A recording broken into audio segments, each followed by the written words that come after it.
Hey, welcome back. This month I want to dive into how we can train scapular control, or you might say shoulder stability.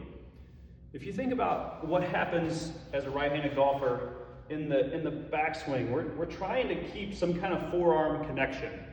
We know that when the trail arm starts to get disconnected from the lead arm, the club face gets in some pretty crazy positions. And some of that can be due to wrist structure as well, but a lot of it is because of what's happening at the shoulder blade. So if we look at how could you train shoulder blade scapular stability, I would take a light kettlebell. This is about 9 pounds.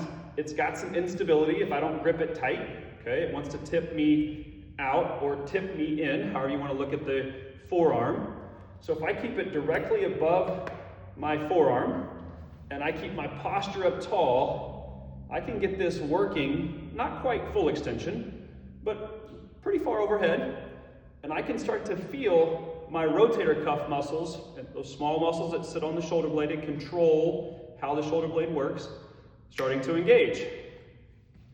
If I come to the other side, good posture, got the kettlebell right above my forearm. Again, we're going vertical here.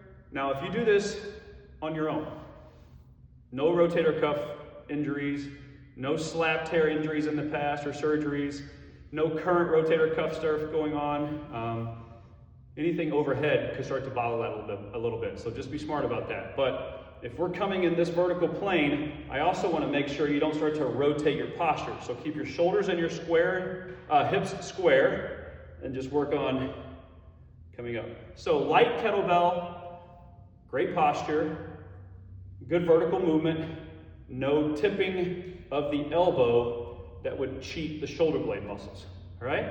That's something you can add to your program and really start to get some great shoulder stability, scapular control, if you will. If that's something you struggle with, where that trail arm starts to get a little disconnected, it might be because your shoulder blade and your rotator cuff need more stability. Again, if you've had surgeries in the past, rotator cuff, shoulder replacement, that kind of stuff, don't know if it's for you, but we can definitely talk about it. All my information is always below. If that forearm structure, if something you've struggled with, or you have some kind of previous shoulder history, reach out. I can answer some questions, all right? Enjoy the spring golf. I know the weather always makes it hit and miss, and we can be 75 one day like we were this past weekend, and 40 with a wind chill in the 30s the next day, like we were this weekend.